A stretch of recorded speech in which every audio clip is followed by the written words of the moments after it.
उत्तराखंड में आगामी विधानसभा चुनाव 2027 को लेकर राजनीतिक सरगर्मियां तेज हो गई हैं। इसी कड़ी में भारतीय जनता पार्टी ने एक बार फिर प्रदेश में सरकार बनाने का दावा किया है।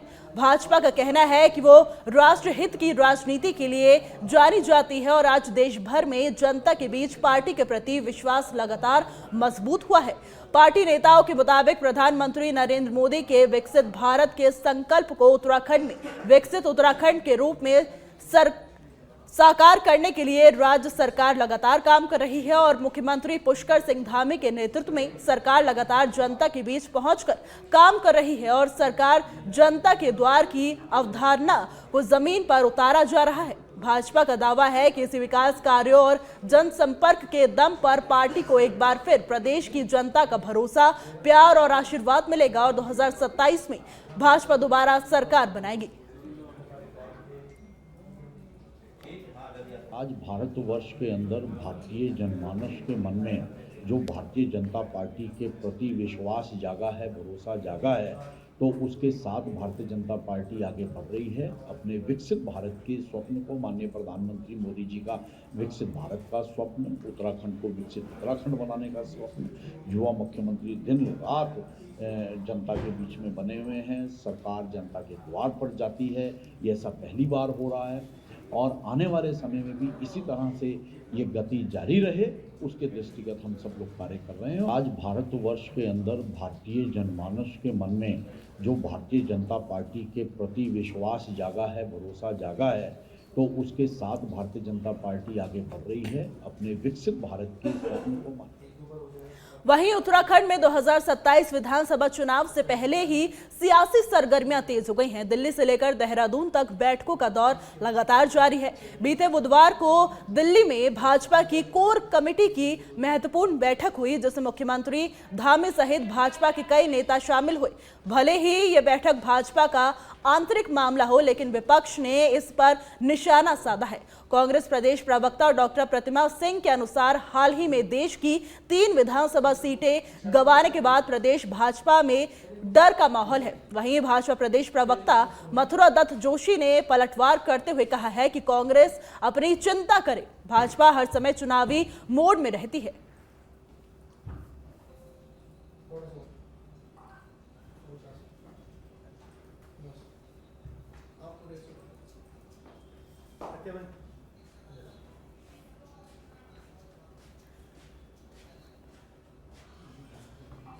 उत्तराखंड में 2027 विधानसभा चुनाव से पहले ही सियासी सरगर्मियां तेज हो गई हैं। दिल्ली से लेकर देहरादून तक बैठकों का दौर जारी है। बीते बुधवार को दिल्ली में भाजपा की कोर कमेटी की बैठक हुई है, जिसमें मुख्यमंत्री धामी सहित भाजपा के कई नेता शामिल हुए। भले ही ये बैठक भाजपा का आंतरिक मामला हो, लेकिन विपक्ष ने इस पर निशाना साधा है। कांग्रेस प्रदेश प्रवक्ता डॉक्टर प्रतिमा सिंह के अनुसार हाल ही में देश की 3 विधानसभा सीटें गंवाने के बाद प्रदेश भाजपा में डर का माहौल है। वहीं भाजपा प्रदेश प्रवक्ता मथुरा दत्त जोशी ने पलटवार करते हुए कहा है कि कांग्रेस अपनी चिंता करे, भाजपा हर समय चुनावी मोड में रहती है। अपने ही मंत्रियों के खिलाफ, अपने ही नेताओं के खिलाफ भाजपा के अन्य नेता जो है आगे आ जाते हैं। आपने अभी देखा एक तरफ सुबोध उनियाल जी और किशोर उपाध्याय जी आपस में भिड़ते नजर आए। किशोर उपाध्याय जी ने तो ये तक कह दिया कि भाई हमारे अपने ही लोग हमारे क्षेत्र की जनता को गुमराह कर रहे हैं, मेरे पुतले फुकवाने का कार्य कर रहे हैं, क्योंकि वो नहीं चाहते कि मेरी विधानसभा में जो है मेडिकल कॉलेज खुले और वो जो है आपदा में अवसर देखने का कार्य कर रहे हैं। जब आप अपने घर को ही नहीं संभाल पा रहे हैं तो आप प्रदेश को क्या संभालेंगे? कांग्रेस अपना देखे, हमारी चिंता न करे। हमारी पार्टी तो 24/7 चुनावी मोड में रहती है और दिल्ली में निश्चित रूप से कई महत्वपूर्ण मुद्दों पर चर्चा की और पार्टी जबरदस्त चुनाव अभियान चलाएगी। आप अभी राष्ट्रीय नेताओं को भी यहाँ लाया जाएगा, जगह जगह पर सांसदों और विधायकों। वहीं उत्तराखंड के नानकमत्ता क्षेत्र की ग्राम सभा साड़ा साड़िया में कांग्रेस आदिवासी प्रदेश अध्यक्ष अशोक सिंह राणा के तत्वाधान में आयोजित वॉलीबॉल टूर्नामेंट का शुभारंभ किया गया। टूर्नामेंट का उद्घाटन स्थानीय जनप्रतिनिधियों एवं गणमान्य लोगों की उपस्थिति में हुआ।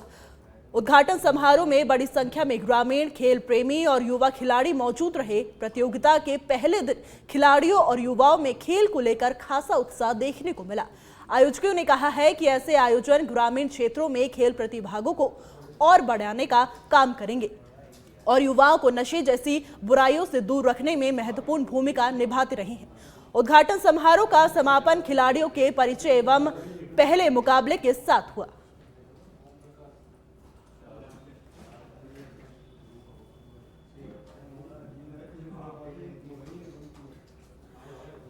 उत्तराखंड के नानकमता क्षेत्र की ग्राम सभा साड़ा साड़िया में कांग्रेस आदिवासी प्रदेश उपाध्यक्ष अशोक सिंह राणा के तत्वाधान में आयोजित वॉलीबॉल टूर्नामेंट का शुभारंभ किया गया। टूर्नामेंट का उद्घाटन स्थानीय जनप्रतिनिधियों एवं गणमान्य लोगों की उपस्थिति में हुआ। उद्घाटन समारोह में बड़ी संख्या में ग्रामीण, खेल प्रेमी और युवा खिलाड़ी मौजूद रहे।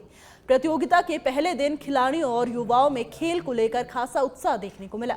आयोजकों ने कहा है कि ऐसे आयोजन ग्रामीण क्षेत्रों में खेल प्रतिभाओं को आगे बढ़ाने और युवाओं को नशे जैसी बुराइयों से दूर रखने में महत्वपूर्ण भूमिका निभाते हैं। उद्घाटन समारोह का समापन खिलाड़ियों के परिचय एवं पहले मुकाबले के साथ हुआ। जितने भी युवा यहाँ पर आएंगे जो इस मुकाबले में भाग लेंगे, जो भाग ले रही है यहाँ पे अपने खेल के माध्यम से, वो अपनी सॉलिडिटी, अपना जो है अपना पूरी यूनिटी, यहाँ पे यूनिटी का प्रदर्शन है। यहाँ पर इस वॉलीबॉल गेम से कई हमारे थारू समाज जो है अच्छी पोजीशन पर और जॉब पर भी गए हैं। तो मैं इस टूर्नामेंट के लिए ये धन्यवाद देता हूं कि इस टूर्नामेंट से जो भी टीमें आएंगी उन सबको मैं बधाइयां देता हूं। आज वहीं उत्तराखंड के विकासनगर क्षेत्र में जोनसार बाबर की लाइफलाइन माने जाने वाले कालसी चकरता मोटर मार्ग पर भारी भूस्खलन के बाद यातायात पूरी तरह ठप हो गया।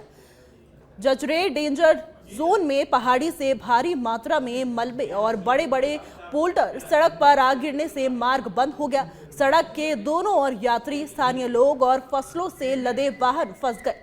ये मार्ग चकरता सहित 400 से अधिक गांव को विकासनगर से जोड़ता है, इसलिए मार्ग बंद होने से जनजीवन प्रभावित हुआ है। प्रशासन और टीमें मार्ग को खोलने के प्रयास में जुटी हुई हैं, जबकि लोगों से फिलहाल इस मार्ग पर यात्रा नहीं करने की अपील की गई है।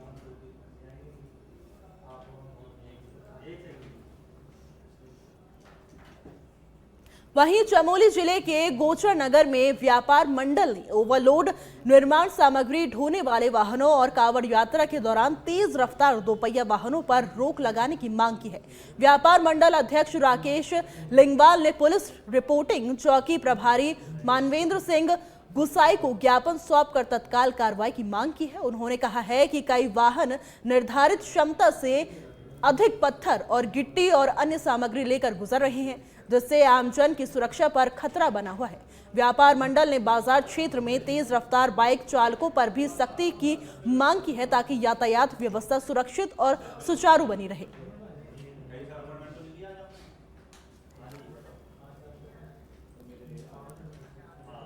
जितने भी कांवड़ यात्री आते थे वो बहुत ही अपने शालीन और सभ्य तरीके से आकर के अपना कांवड़ उठाकर अपने गंतव्यों की ओर जाते थे। लेकिन पिछले कुछ समय से, जैसे कि आप सभी लोग देख रहे होंगे, इनके द्वारा बहुत ही भय का माहौल पहाड़ की सड़कों पर बना दिया गया है। आए दिन स्थानीय लोगों से उलझना, मारपीट करना, यह उनका एक सगल जैसा बन गया है।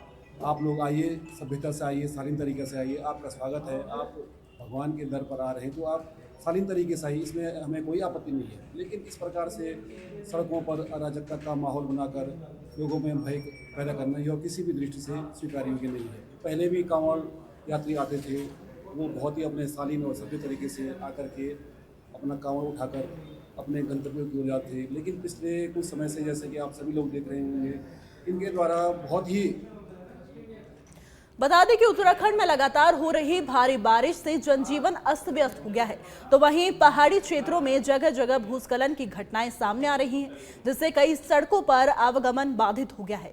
इसके साथ ही नदियां और नालों का जलस्तर भी तेजी से बढ़ रहा है। मौसम वैज्ञानिक रोहित थपलियाल के अनुसार राज्य में जुलाई और अगस्त महीने में सामान्य से लेकर अच्छी वर्षा दर्ज की जाती है और इस बार भी प्रदेश में सामान्य के आसपास बारिश हो रही है, लेकिन कई स्थानों पर भारी से बहुत भारी वर्षा की स्थिति बनी हुई है। ऐसे में भूस्खलन संभावित क्षेत्रों में खतरा लगातार बना हुआ है। तो वहीं मौसम विभाग ने यात्रियों और स्थानीय लोगों से अपील की है कि वो पहाड़ी और संवेदनशील इलाकों में विशेष सतर्कता बरतें और अनावश्यक यात्रा से बचें।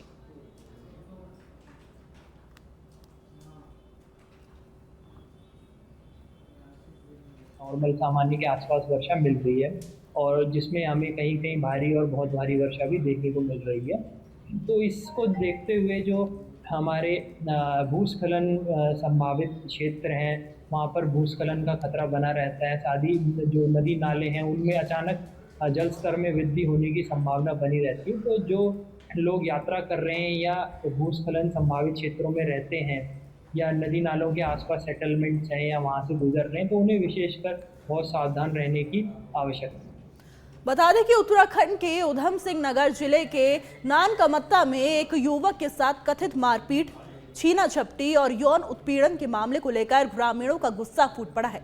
जहां बड़ी संख्या में ग्रामीणों ने नानकमत्ता कोतवाली पहुंचकर धरना प्रदर्शन किया और आरोपियों की जल्द गिरफ्तारी की मांग की है। तो वहीं प्रदर्शन में स्थानीय जनप्रतिनिधियों के साथ खटीमा विधायक भुवन चंद्रा कापड़ी भी शामिल रहे।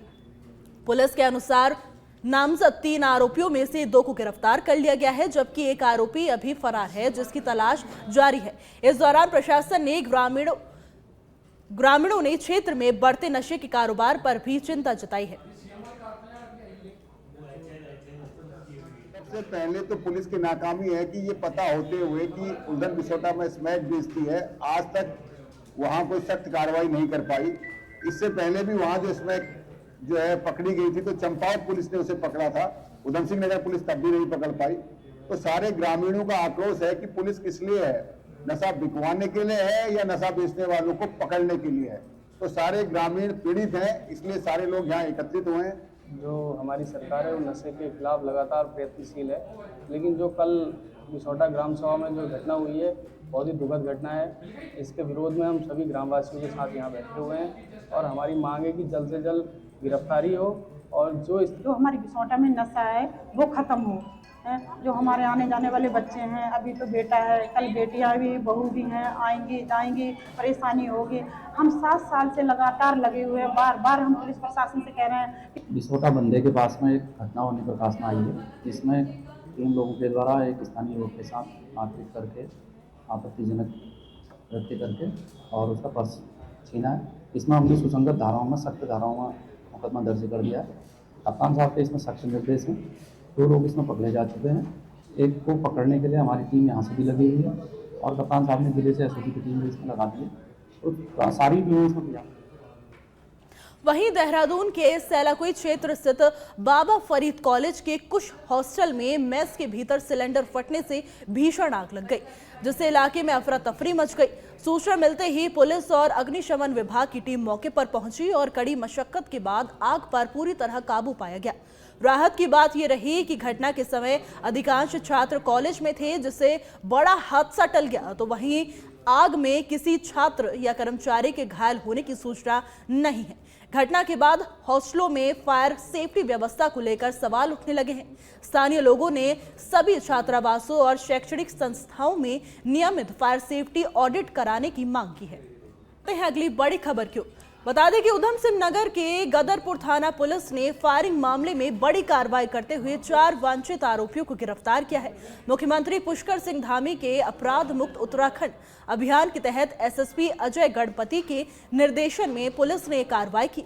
बता दें कि मामला 26 जुलाई को सरदार नगर अंडरपास कट के पास हुई फायरिंग से जुड़ा है, जिसमें एक युवक के पैर में गोली लगी थी, जबकि 2 अन्य लोग घायल हो गए थे। तो वहीं पुलिस ने आरोपियों के पास से पिस्टल, जिंदा कारतूस, 2 स्कॉर्पियो वाहन जब्त किए हैं।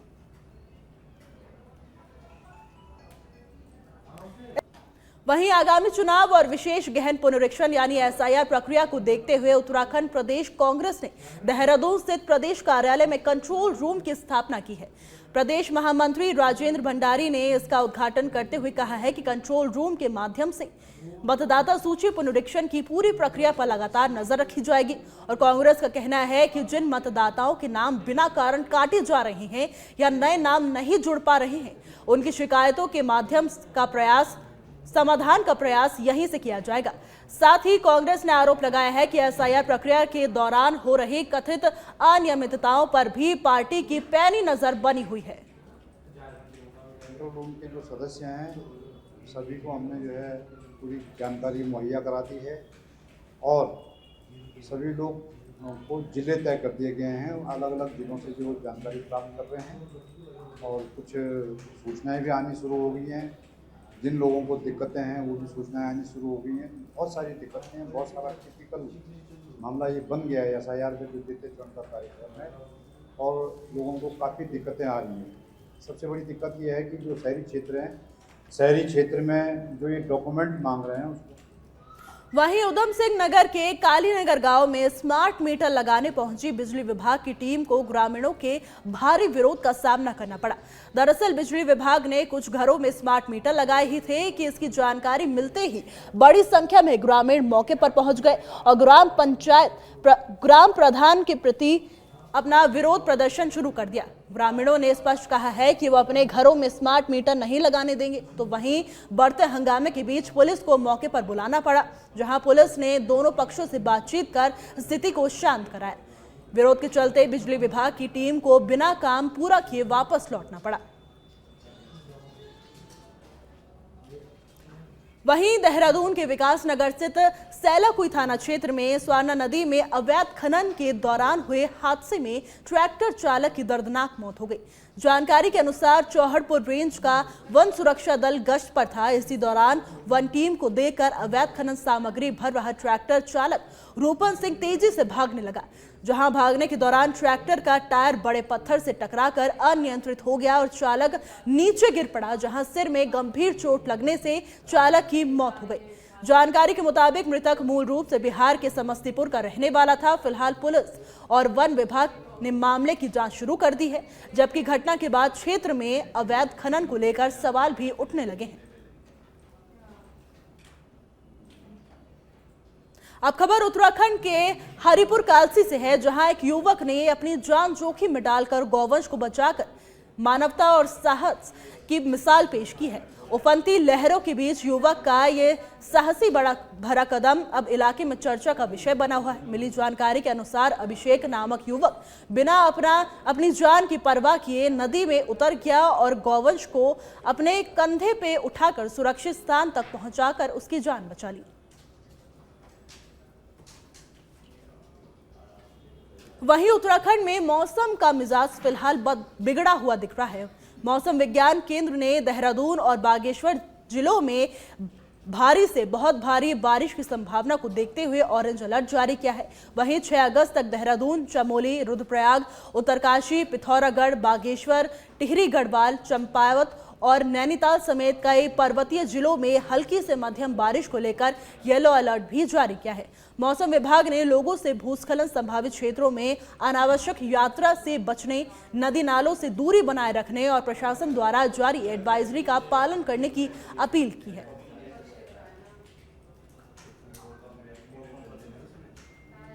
वहीं मसूरी नगर पालिका परिषद की बोर्ड बैठक में शहर के विकास और जनहित से जुड़े करीब 30 प्रस्तावों को मंजूरी दी गई है। बैठक में कर व्यवस्था, सड़क मरम्मत, नालों की सफाई और आवारा और पालतू कुत्तों के प्रबंधन जैसे मुद्दों पर विस्तार से चर्चा हुई है।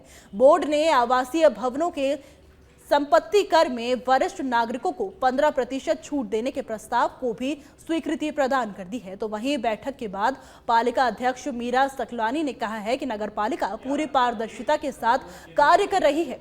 बोर्ड के सामने आय व्यय से लेकर वाहनों के डीजल पेट्रोल खर्च तक का पूरा ब्यौरा रखा गया है।